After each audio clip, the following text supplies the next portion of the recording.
अफ़सोसनाक ख़बर ॾिनी त कंबर जे दरगाह हुसैनाबाद जो सजादा नशीन सैयद गुलाम हुसैन शाह लाॾाणो करे वियो आहे।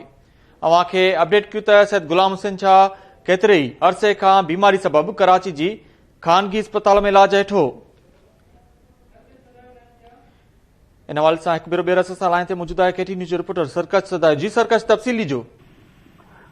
बिल्कुल ही कंबर जी दरगाह हुसैनाबाद जो सजादा नशीन सैयद गुलाम हुसैन शाह लाॾाणो करे विया, जंहिंजो मड़ इन वक़्तु कराची जे निजी अस्पताल में अञा मौजूदु आहे। उते साईं जो जेको वॾो फर्ज़ंद आहे सैयद अताला शाह बुखारी ऐं उन जा ॿिया जेके वेझा ख़लीफ़ा आहिनि उहे बि उते कराची अस्पताल में मौजूदु आहिनि। ऐं कुझु देरि खां पोइ हुनजो मड़ जेको आहे उहो हेॾे कंबर जे लाइ रवानो थींदो। कराची खां राति देरि ताईं इम्कान आहे त साईं जो मड़ हिते दरगाह हुसैनाबाद ते पहुची वेंदो। उन खां पोइ जनाज़े नमाज़ जो बाद में ऐलान कयो वेंदो।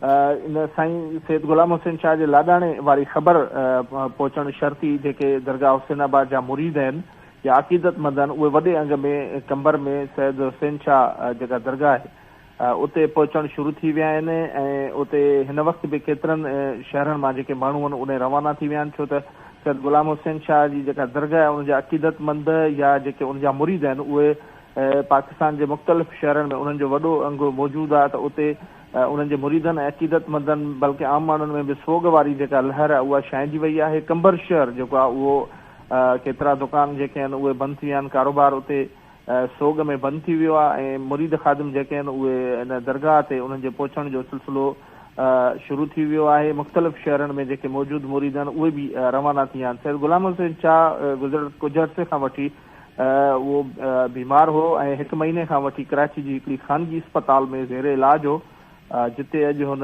पंहिंजो दम जेको आहे धणी हवाले कयो वियो आहे। ऐं उन खां पोइ उन जा जेके मुरीद आहिनि उहे ख़ादिम उहे तमामु सोग वारी सूरताल में आहिनि ऐं उन्हनि आहिस्ते आहिस्ते कंबर में पहुचणु शुरू करे छॾियो आहे। ऐं उन खां पोइ सैयद गुलाम हुसैन शाह जे लाॾाणे ते सिंध असेंबली जे स्पीकर आगा सिराज दुरानी समेत केतिरा जेके सियासी अॻुवान आहिनि या मज़हबी अॻुवान आहिनि उन्हनि बि गहरे ॾुख जो इज़हार कयो आहे। ऐं उन खां पोइ हिन वक़्तु कंबर जी दरगाह हुसैनाबाद में सोग वारी सूरताल आहे, उते मुरीदनि जे पहुचण जो सिलसिलो जारी आहे। जॾहिं त सैयद गुलाम हुसैन शाह जो मड़ अञा ताईं उते कराची जे निजी अस्पताल में आहे। थोरी देरि में उतां जेको आहे कंबर जे लाइ रवानगी थींदी। जी सरकार सदायो, केतिरे अरसे खां गुलाम हुसैन शाह अस्पताल में इलाज हेठो? सैयद गुलाम हुसैन शाह जेको दरगाह हुसैनाबाद जो गादी नशीन हुयो, गुज़िरियल केतिरनि सालनि खां वठी उनजी जेका तबियत हुई उहा ख़राब हुई। पर उन में इहो हुयो त कॾहिं साईं गुलाम हुसैन शाह दरगाह ते हूंदो हुयो ऐं अक्सर तौर ते या वरी कराची में ज़ेर इलाज हूंदो। हाणे गुज़िरियल 1 महीने खां वठी जेका उनजी तबियत में हुई तमामु वधीक जेका ख़राबी हुई, तो कराची जे अस्पताल हिकिड़ी निजी अस्पताल में उते दाख़िल हुयो। ऐं उन खां पोइ वरी कुझु टाइम अॻु में वापसि कंबर बि आया। वरी उन खां पोइ ॿीहर साईं गुलाम हुसैन शाह जी जॾहिं तबियत इंतिहाई ख़राबु थी वई त उते हिनखे निजी मेडिकल सेंटर आहे कराची जो उते दाख़िल कयो वियो।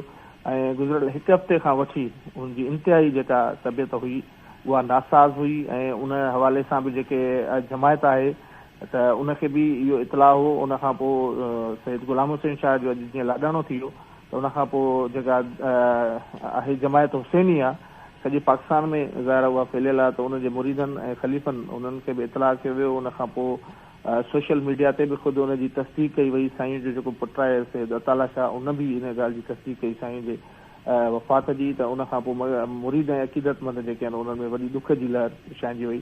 त गुज़िरियल कुझु सालनि खां वठी उनजी तबियत ख़राबु हुई, पर 1 महीने खां वठी उनजी तबियत जेका उहा इंतिहाई नासाज़ हुई, जंहिंजे करे कराची जे हिकिड़ी ख़ानगी मेडिकल सेंटर में उनखे दाख़िल करायो वियो। वॾी महिरबानी अपडेट करण लाइ सरकश सदायो।